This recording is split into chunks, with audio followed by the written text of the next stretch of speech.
The Kerala story വിവാദങ്ങൾക്കിടെ കേരളത്തെക്കുറിച്ചുള്ള tweet പങ്കുവെച്ച് സംഗീത സംവിധായകൻ എ.ആർ. റഹ്മാൻ മുസ്ലിം പള്ളിക്കുള്ളിൽ നിലവിളക്കും ഖദർ മണ്ഡപവും ഒരുക്കി നടന്ന ഹിന്ദു വിവാഹത്തിന്റെ വീഡിയോ ആണ് റഹ്മാൻ പങ്കുവച്ചത്. മനുഷ്യത്വം നിരുപാധികവും സ്വാന്തനപ്പെടുത്തുന്നതുമാകണമെന്നായിരുന്നു റഹ്മാന്റെ കുറിപ്പ്. കായംകുളം ചേരാവള്ളി ജുമാ മസ്ജിദിൽ നടന്ന വിവാഹം നേരത്തെ തന്നെ ശ്രദ്ധ നേടിയിരുന്നു.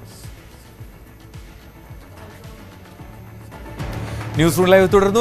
ക്യാമറ വിവാദത്തിൽ മുഖ്യമന്ത്രിയുടെ മൗനം തുടരുന്നതിനിടെ സിപിഎമ്മിന്റെ നിർണായകമായിട്ടുള്ള നേതൃയോഗങ്ങൾ ചേരുകയാണ്. ഇന്ന് സംസ്ഥാന സെക്രട്ടേറിയറ്റും നാളെയും മറ്റന്നാളും സംസ്ഥാന സമിതിയുമാണ് ചേരുന്നത്. അതേസമയം വിവാദത്തിൽ ന്യായീകരണവുമായി എ.കെ. ബാലൻ രംഗത്തെത്തി. നിയമപരമായി മറുപടി പറയേണ്ട കാര്യങ്ങൾ മുഖ്യമന്ത്രി പറയുമെന്നും എല്ലാറ്റിനും മറുപടി പറയാൻ കഴിയില്ലെന്നും എ.കെ. ബാലൻ പറഞ്ഞു. ബഹുമാനപ്പെട്ട മുഖ്യമന്ത്രി എന്താ പ്രതികരിക്കാത്തതെന്നാണ് ചോദിച്ചത്. പ്രതികരിച്ചാൽ നിങ്ങൾ എന്താ പറയുക? വിജിലൻസ് അന്വേഷണത്തിന് ഉത്തരവിട്ട മുഖ്യമന്ത്രി അദ്ദേഹത്തിൻ്റെ വകുപ്പിൻ്റെ കീഴിലുള്ള അന്വേഷണ ഏജൻസി അന്വേഷിക്കുമ്പോൾ എങ്ങനെയാണ് അഭിപ്രായം പറഞ്ഞത്? മെറിറ്റിലേക്ക് കടന്ന് മുഖ്യമന്ത്രി അഭിപ്രായം പറയാൻ പാടുണ്ടോ? അപ്പോൾ ഇപ്പം തന്നെ മുഖ്യമന്ത്രി ഇടപെട്ടിരിക്കുന്നു. അപ്പം അതുകൊണ്ട് ഈ വിജിലൻസ് അന്വേഷണത്തിന് യാതൊരു പ്രസക്തിയുമില്ല. പ്രതികരിക്കാതിരുന്നാൽ എന്താ പറയുക? ഇതെന്തോ ഒളിച്ചു വെക്കുന്നത് കൊണ്ടാണ്. അപ്പോൾ ബഹുമാനപ്പെട്ട മുഖ്യമന്ത്രി ഇതുമായി ബന്ധപ്പെട്ടുകൊണ്ട് പ്രതികരിക്കണോ വേണ്ടയോ എന്നുള്ളതിനെ സംബന്ധിച്ച് വരേണ്ടതൊക്കെ വരട്ടെ, ഒന്ന് കലക്കി തെളിയട്ടെ. ഇപ്പോൾ ഓരോ ദിവസം ഓരോന്ന് പറയിപ്പിക്കുന്നുണ്ടല്ലോ, ഓരോ ദിവസം ഓരോ ആൾക്കാരെ കൊണ്ട് ഓരോ കമ്പനികളെ കൊണ്ട് ഓരോന്ന് പറയിപ്പിക്കുന്നുണ്ടല്ലോ. അതിനെല്ലാം മറുപടി പറയണമെങ്കിൽ ഓരോ ദിവസവും മുഖ്യമന്ത്രിൻ്റെ ഓഫീസിൽ ഇതിനുള്ള പ്രത്യേക സംവിധാനം ഉണ്ടാണ്. നിങ്ങളെ കണ്ട് മറുപടി പറയുക. ഇവരോരോന്ന് ഇങ്ങനെ ആരോപണം ഉന്നയിച്ചുകൊണ്ടിരിക്കുക. എന്തൊക്കെ ആരോപണങ്ങൾ കൊണ്ടുവന്നതാണ്. ഇപ്പോഴും നിങ്ങളിത് ചോദിക്കുന്നുണ്ടല്ലോ. ഏതെങ്കിലും ഒരാരോപണം ബഹുമാനപ്പെട്ട മുഖ്യമന്ത്രിക്കോ അദ്ദേഹത്തിൻ്റെ കുടുംബത്തിനോ എതിരായി തെളിയിക്കാൻ ഏതെങ്കിലും സംവിധാനം വഴി കഴിഞ്ഞിട്ടുണ്ടോ? ഇതിനെല്ലാം മുഖ്യമന്ത്രി മറുപടി പറയണമെന്ന് പറഞ്ഞാൽ നടക്കില്ല.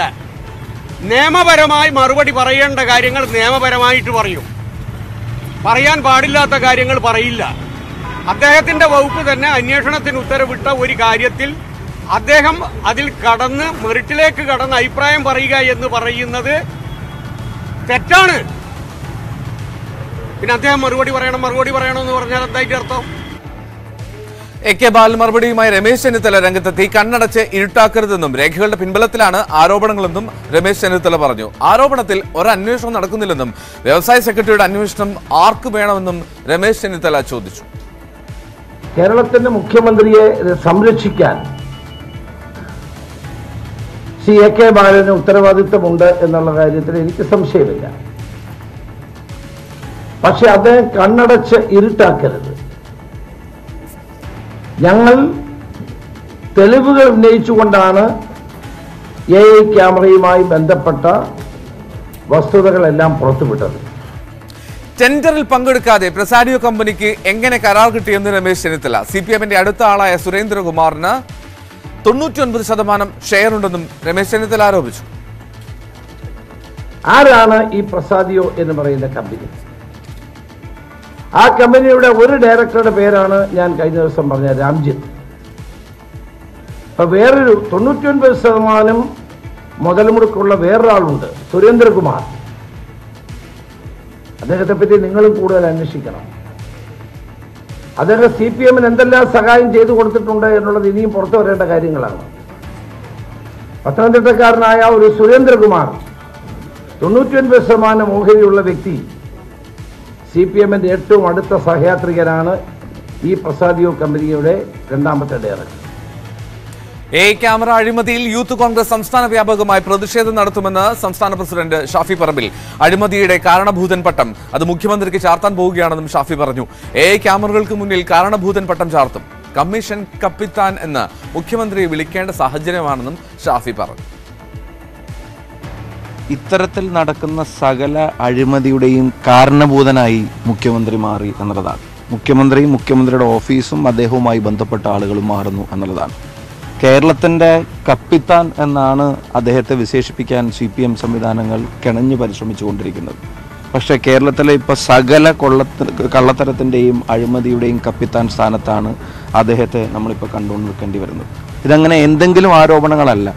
ഇത് കൃത്യമായ രേഖകൾ വെച്ച് നിയമലംഘനങ്ങളും ചട്ടലംഘനങ്ങളും കൃത്യമായി ചൂണ്ടിക്കാണിച്ച് ടെൻഡർ നടപടികൾ സുതാര്യമല്ലാതെ ഇവർ നിർമ്മിച്ച കാർട്ടലിൻ്റെ പേരിൽ നടത്തിയ എല്ലാ ഇടപാടുകളും രേഖാമൂലമാണ് പ്രതിപക്ഷം മുന്നോട്ട് കൊണ്ടുവന്നിട്ടുള്ളത്. അപ്പോൾ അതിന് മറുപടി പറയുക എന്നുള്ളത് ഒരു ജനാധിപത്യമായ ഒരു അനിവാര്യതയാണ്. അവിടെ മൗനം പാലിക്കൽ ഭീരുത്വമാണ്. മുഖ്യമന്ത്രി അങ്ങനെ മുഖ്യമന്ത്രിക്ക് ആവശ്യമുള്ളപ്പോൾ മാത്രം മാധ്യമങ്ങളെ കണ്ടിട്ട് മണിക്കൂറുകളോളം സംസാരിച്ചുകൊണ്ടിരിക്കുകയും ജനങ്ങൾക്ക് കാര്യങ്ങൾ അറിയേണ്ട സമയത്തും മാധ്യമങ്ങൾക്ക് ചോദ്യങ്ങൾ ചോദിക്കേണ്ട സമയത്തും അദ്ദേഹം അവൈലബിലിറ്റി കൊടുക്കാതിരിക്കുകയും ചെയ്യുന്നത് ശരിയായിട്ടുള്ള രീതിയല്ല.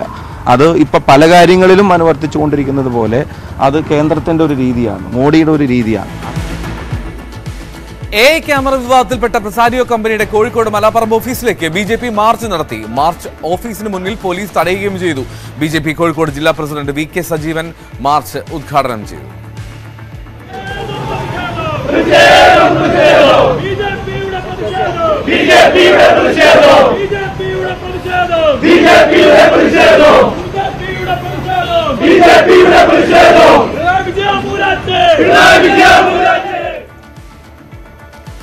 സർക്കാരിന്റെ കൊട്ടിഘോഷിച്ച K-ഫോൺ പദ്ധതി യാഥാർത്ഥ്യമാകാൻ ഇനിയും കടമ്പകളേറെയാണ്. 1.5 വർഷത്തിനുള്ളിൽ പൂർത്തിയാക്കുമെന്നായിരുന്നു വാഗ്ദാനമെങ്കിലും ഇന്റർനെറ്റ് കണക്ഷൻ പോലും കൃത്യമായി എല്ലാ സ്ഥലങ്ങളിലും ലഭ്യമാക്കാൻ കഴിഞ്ഞിട്ടില്ല എന്നുള്ളതാണ് യാഥാർത്ഥ്യം. വരുതി മുറുക്കുന്ന സാമ്പത്തിക പ്രതിസന്ധി തന്നെയാണ് K-ഫോൺ പദ്ധതി യാഥാർത്ഥ്യമാക്കുന്നതിന് സർക്കാർ മുന്നിലെ പ്രധാന വെല്ലുവിളി. 2017 ആരംഭിച്ച K-ഫോൺ പദ്ധതിയിലൂടെ 18 മാസത്തിനുള്ളിൽ 20 ലക്ഷം വീടുകളിൽ സൗജന്യ ഇന്റർനെറ്റ് കണക്ഷനും 30,000 സർക്കാർ ഓഫീസുകളിൽ ഇന്റർനെറ്റ് ശൃംഖലയും സജ്ജമാക്കുമെന്നായിരുന്നു സർക്കാരിന്റെ വാഗ്ദാനം. K-ഫോൺ സംവിധാനം 90% പൂർത്തിയായെന്നാണ് അധികൃതരുടെ അവകാശവാദം. എന്നാൽ 16,000-ഓളം സർക്കാർ ഓഫീസുകളിൽ ഇന്റർനെറ്റ് കണക്ഷൻ മാത്രമാണ് ഇതിനോടകം നൽകിയിരിക്കുന്നത്. സൗജന്യ കണക്ഷൻ നൽകാൻ നാടെങ്ങും ലൈൻ വേണമെന്നതാണ് യാഥാർത്ഥ്യം. അതുടൻ സാധ്യമല്ലെന്ന് ബോധ്യമായതോടെ തുടക്കത്തിൽ 14,000 പേർക്ക് മാത്രം സൗജന്യ ഇന്റർനെറ്റ് കണക്ഷൻ നൽകുമെന്നായി സർക്കാർ. ഒരു നിയമസഭാ മണ്ഡലത്തിൽ പാവപ്പെട്ട 100 പേർക്കായി പരിമിതപ്പെടുത്തുകയും ചെയ്തു. K-ഫോൺ പദ്ധതിയുടെ നടത്തിപ്പിനായി ഭരണാനുമതി ലഭിച്ചത് 1,028.8 കോടി രൂപയ്ക്കാണ്.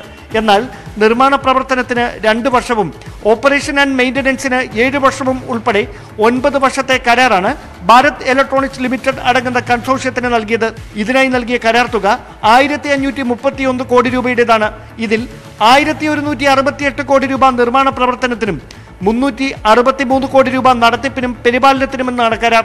പദ്ധതി പൂർത്തീകരിക്കാൻ 500 കോടി രൂപയ്ക്ക് കൂടി ഇനിയും ഭരണാനുമതി ലഭിക്കണമെന്ന് ചുരുക്കം.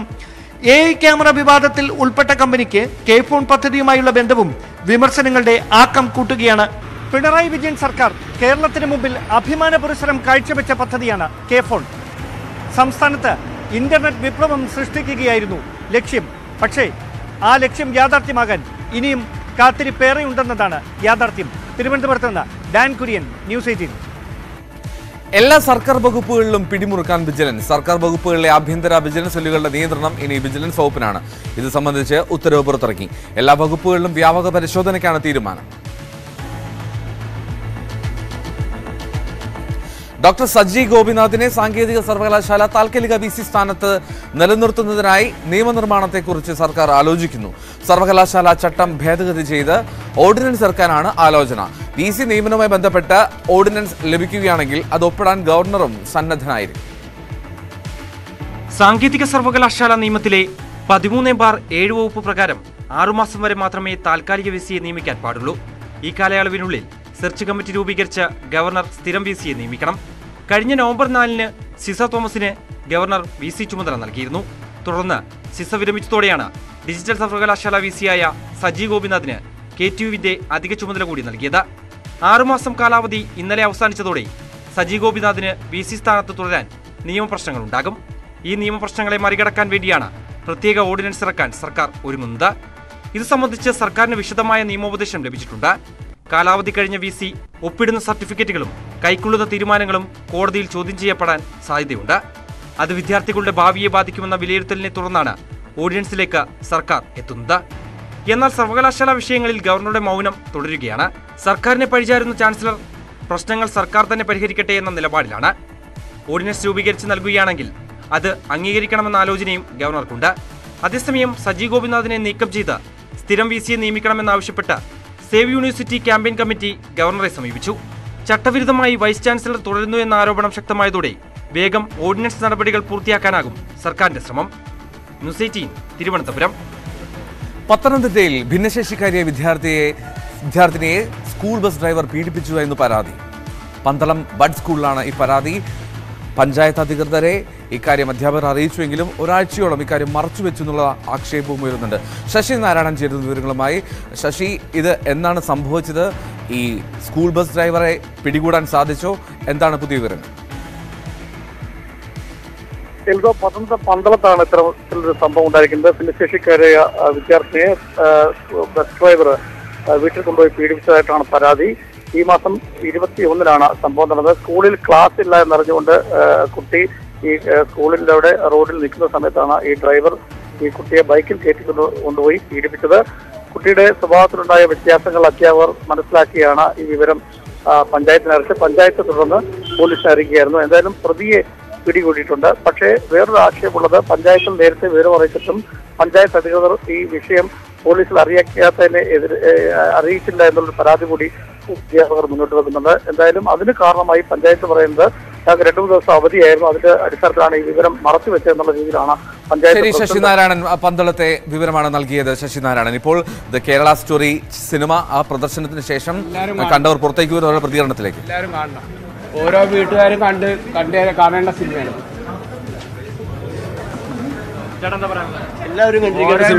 എല്ലാവരും കാണണം, ഒരാൾ പോലും വിടരുത്. ഓരോ വീട്ടുകാരും നല്ല സിനിമ. പോലീസുകാരെ മഫ്തിയിൽ വരെ ഇട്ട് കാണിക്കേണ്ട അവസ്ഥ വരെ കാണിച്ചു. ഇതെങ്ങനെയോ സിനിമ ഇങ്ങനെ വന്നെന്ന് എല്ലാവരും ചിന്തിക്കണം. നമ്മൾ ആരെ പേടിച്ച് നമ്മൾ ജീവിക്കണേ? കേരളത്തിലെ യാഥാർത്ഥ്യം നമ്മളെല്ലാവരും തുറന്നു കാണിക്കണം. അതിലിപ്പോൾ ആരെയും പേടിക്കേണ്ട ആവശ്യമൊന്നുമില്ല. എല്ലാവരും കണ്ടിരിക്കേണ്ട സിനിമ. എല്ലാവരും നല്ല സിനിമ, നല്ല പടം.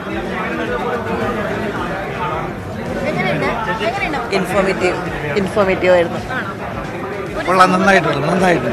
നന്നായിട്ടുണ്ട്.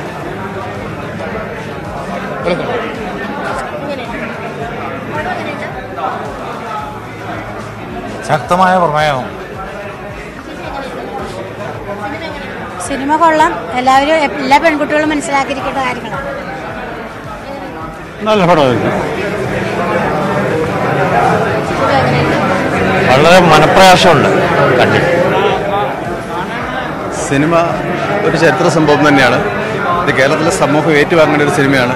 നമ്മുടെ നാട്ടിൽ നടക്കുന്ന ഇത്തരം കാര്യങ്ങളെ സംബന്ധിച്ചിട്ട് വിഷ്വൽവൽക്കരിച്ച് ഈ സിനിമ പ്രവർത്തകർക്ക് പ്രത്യേകം അഭിനന്ദനം പറയും കൂടിയാണ്. അതോടൊപ്പം കേരള സമൂഹത്തിനോട് പറയാനുള്ളത്, എല്ലാവരും ഈ സിനിമ കണ്ടിരിക്കണം. നമ്മുടെ നാടിൻ്റെ അവസ്ഥ എവിടത്തേക്ക് പോകുന്നുവെന്ന് തീർച്ചയായിട്ടും മനസ്സിലാക്കാൻ ഈ സിനിമ ഉപകരിക്കുമെന്നാണ് എനിക്ക് പറയാനുള്ളത്.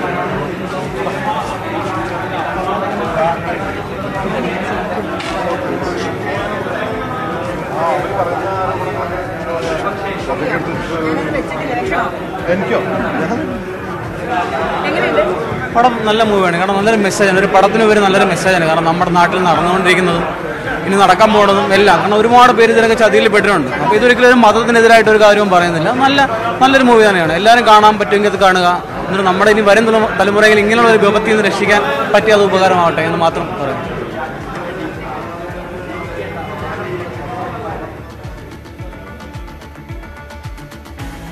കേരള സ്റ്റോറി സിനിമയുടെ പ്രദർശന ശേഷമുള്ള കാഴ്ചകളാണ് കണ്ടത്. ഇടവേള. ന്യൂസ് റൂമിലെ തുടർന്ന് തൃശൂർ അതിരപ്പള്ളിയിൽ യുവതിയെ കൊലപ്പെടുത്തി വനത്തിൽ തള്ളി. കാലടി പാറക്കടവ് സ്വദേശി 26 വയസ്സുള്ള ആതിരയാണ് കൊല്ലപ്പെട്ടത്. സംഭവത്തിൽ സുഹൃത്തായ അഖിൽ കാലടി പോലീസിന്റെ പിടിയിലായി. സാമ്പത്തിക തർക്കമാണ് കൊലപാതകത്തിന് കാരണമായത്.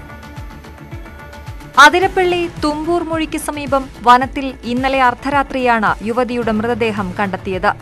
സംഭവത്തിൽ ആതിരയുടെ സുഹൃത്ത് അഖിലിനെ കാലടി പോലീസ് അറസ്റ്റ് ചെയ്തു. ആതിരയെ കഴിഞ്ഞ 29 മുതൽ കാണാനില്ലായിരുന്നു.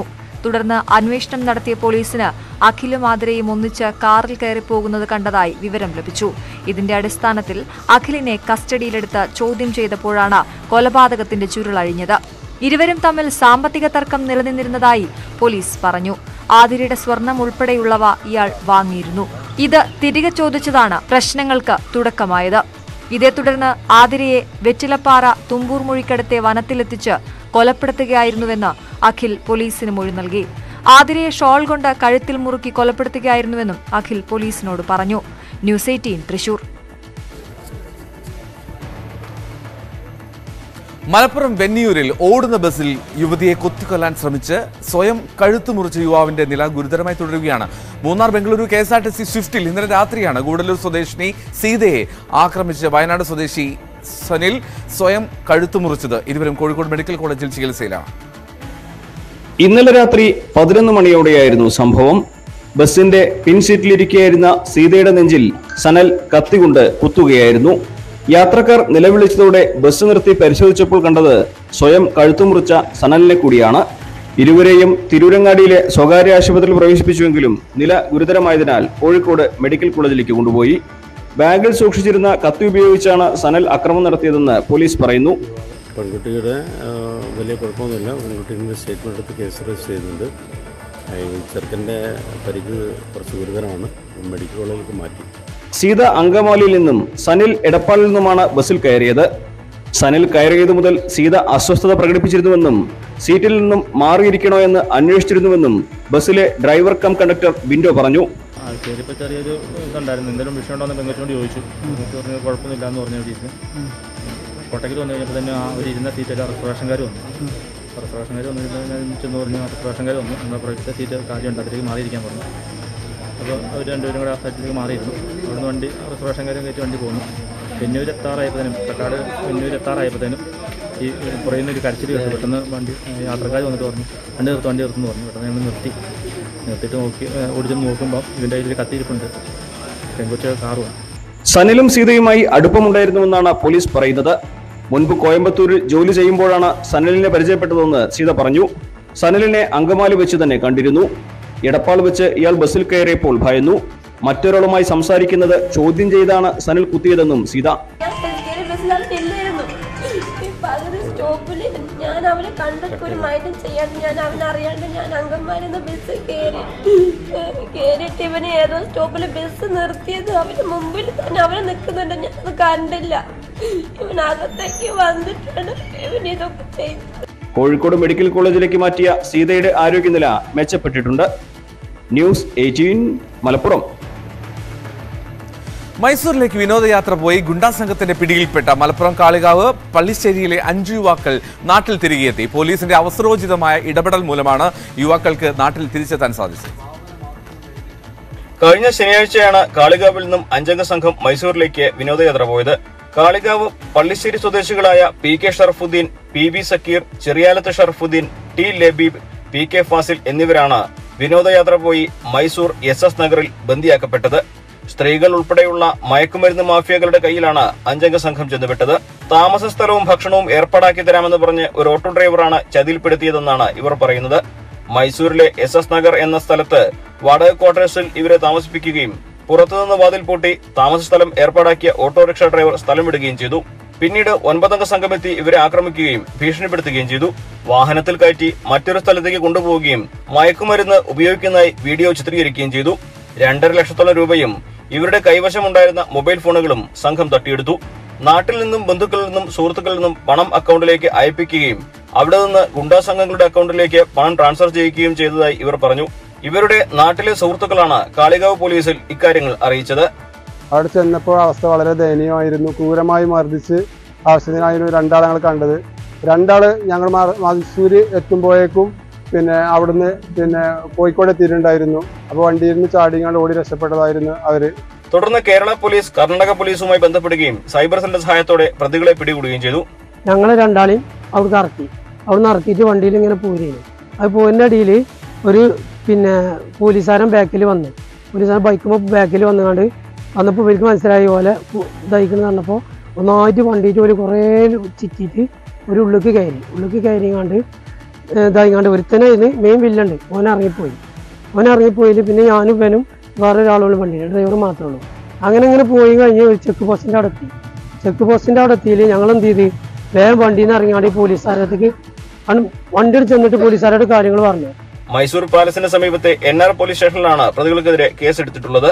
മുൻപും കേരളത്തിൽ നിന്നുള്ള പലരും ഇതേ സംഘത്തിന്റെ കെണിയിൽ വീണതായും പണം നഷ്ടപ്പെട്ടതായും വിവരങ്ങൾ പുറത്തുവരുന്നുണ്ട്. ന്യൂസ് 18 മലപ്പുറം. ന്യൂസ് 18 പരമ്പര തുടരുന്നു. ഇനി എത്ര ഇരകൾ?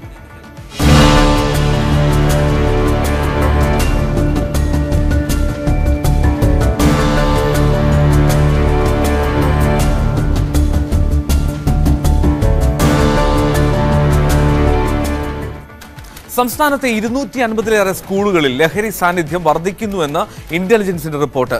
ലഹരി മാഫിയയുടെ സാന്നിധ്യം ഏറ്റവും കൂടുതൽ കൊല്ലം ജില്ലയിലെ സ്കൂളുകളിലാണ്. തിരുവനന്തപുരത്തും തൃശൂരിലും സ്കൂളുകളിൽ ലഹരി ഉപയോഗം വ്യാപകമാണെന്നും ഇന്റലിജൻസിന്റെ റിപ്പോർട്ടിൽ പറയുന്നു.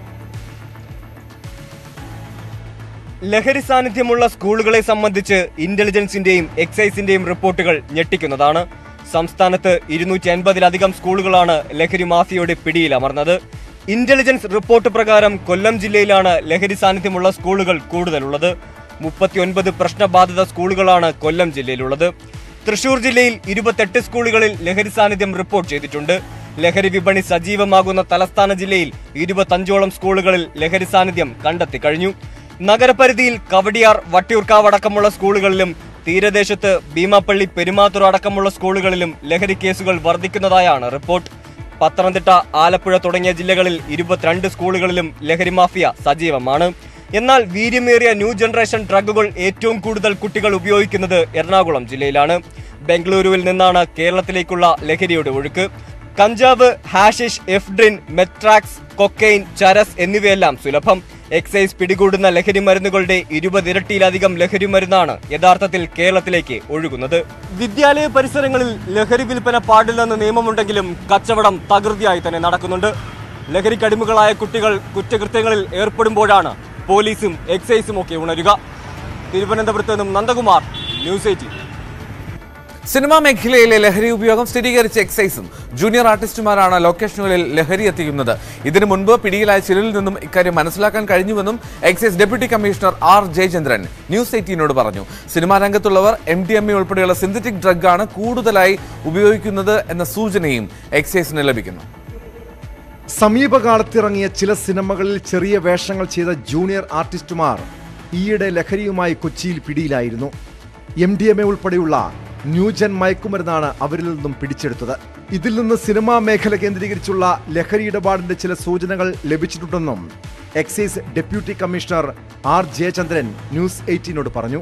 സിനിമാ മേഖലയുമായി ബന്ധപ്പെടുന്നവർ ഇവരെല്ലാം ആക്റ്റീവായിട്ട് ആ മേഖലയിലുള്ളവരാണ് എന്ന് നമുക്ക് പറയാൻ പറ്റില്ല. അവരെല്ലാം ജൂനിയർ ആർട്ടിസ്റ്റ് ആയിട്ടുണ്ട്. പിന്നെ ഇതിൻ്റെ ഈ ഡാൻസ്, പിന്നെ ഈ DJ പാർട്ടികൾ, അങ്ങനെയൊക്കെയുള്ള ഈ ഒരു സമാന മേഖലയിലുള്ള ആൾക്കാരാണ്. അപ്പോൾ അവർ പിന്നെ കൂടുതലും ഇത്തരത്തിലുള്ള സിനിമയിൽ ഈ ചെറിയ വേഷങ്ങൾ കൈകാര്യം ചെയ്യുന്നതുമായി ബന്ധപ്പെട്ടിട്ട് സെറ്റുകളിൽ അവർ ഈ രീതിയിൽ ലഹരി പരക്കാനിടയാവുന്ന സാഹചര്യം ഉണ്ടാകുന്നതായിട്ട് അവരിൽ നിന്ന് ലഭ്യമായ വിവരങ്ങൾ അനുസരിച്ചിട്ടാണ്. പിന്നെ അത് സാധൂകരിക്കുന്ന രീതിയിലുള്ള ചില നേരത്തെ പിന്നെ പറഞ്ഞതുപോലെയുള്ള ചില പ്രസ്താവനകൾ അവരുടെ കൂട്ടായ്മകളിൽ നിന്നും ഉണ്ടായിട്ടുണ്ട്. ലൊക്കേഷനുകളിൽ ലഹരി എത്തിക്കുന്നത് ജൂനിയർ ആർട്ടിസ്റ്റുമാരാണ്. DJ പാർട്ടികളിൽ ലഹരി എത്തിക്കുന്നവർക്കും ഇതിൽ പങ്കുണ്ടാകാം. അത് സാധൂകരിക്കുന്ന രീതിയിലുള്ള വിവരങ്ങളാണ് സിനിമാ മേഖലയിലുള്ളവർ തന്നെ പങ്കുവച്ചതെന്നും എക്സൈസ് ഡെപ്യൂട്ടി കമ്മീഷണർ വ്യക്തമാക്കി. ഹോട്ടൽ വ്യവസായ മേഖലയിൽ DJ പാർട്ടി എന്ന് പറഞ്ഞ സംവിധാനം ഉണ്ട്. അപ്പോൾ അത് DJ പാർട്ടി എന്ന് പറയുന്നത് എല്ലാ DJ പാർട്ടിയും നമ്മളെ സംബന്ധിച്ച് നിരോധിക്കത്തക്കതോ അല്ലെങ്കിൽ പരമായി പാടില്ലാത്തതോ ആണെന്നുള്ള അഭിപ്രായമില്ല. അപ്പോൾ അതിൻ്റെ അകത്ത് ലഹരിയുടെ സാന്നിധ്യമാണ് പ്രശ്നം. ആരോപണങ്ങൾ ഉയർന്നതിന്റെ പേരിൽ എല്ലാ സിനിമാ ലൊക്കേഷനുകളിലും റെയ്ഡ് നടത്താൻ പ്രയാസമുണ്ട്. സർക്കാർ തലത്തിൽ തീരുമാനമുണ്ടായാൽ മാത്രമേ ലൊക്കേഷനുകളിൽ പരിശോധന നടത്താൻ കഴിയൂവെന്നാണ് എക്സൈസ് നിലപാട്. Tom Kuriakose, news 18, Kochi.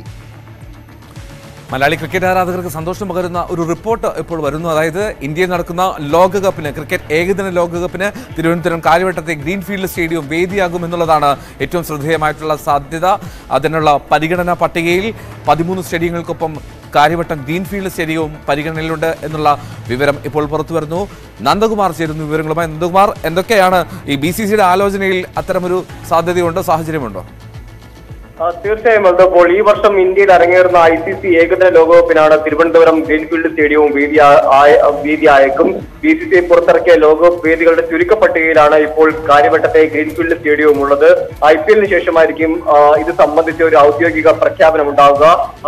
Ahmedabad, Nagpur, Bengaluru, Thiruvananthapuram, Mumbai, Delhi, Lucknow, Guwahati, Hyderabad, Kolkata, Rajkot, indoor, Dharamshala, Chennai എന്നീ വേദികളിലാണ് ഈ ഒരു ചുരുക്കപ്പെട്ട പട്ടികയിലുള്ളത്. പരിശീലന മത്സരങ്ങൾ ഉൾപ്പെടെ ഇവിടെയായിരിക്കും നടത്തുക എന്നാണ് BCCI അറിയിച്ചിട്ടുള്ളത്.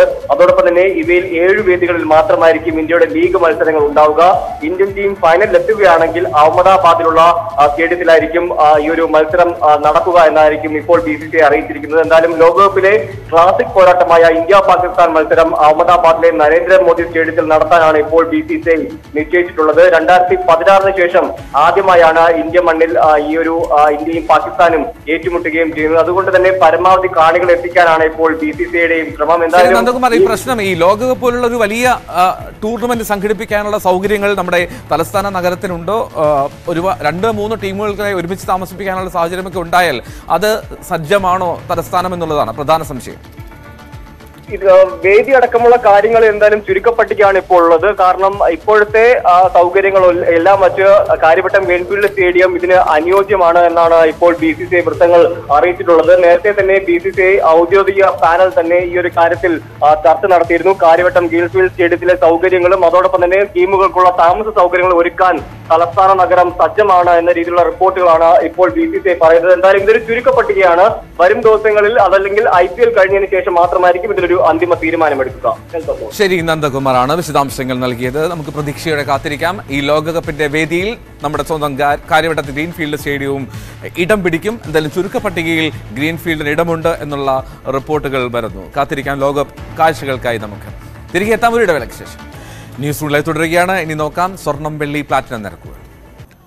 സ്വർണ്ണം ഗ്രാമിന് 5700 രൂപ, പവന് 45,600 രൂപ, വെള്ളി ഗ്രാമിന് 83 രൂപ, കിലോയ്ക്ക് 83,000 രൂപ. ഇനി പ്ലാറ്റിനം ഗ്രാമിന് 3767 രൂപ. ന്യൂസ് റൂം ലൈവ് ഇപ്പോഴിവിടെ പൂർണ്ണമാവുകയാണ്. ഇനി വാർത്തയിൽ നിന്നുമായി രഞ്ജിനി ചേരും. നമസ്കാരം.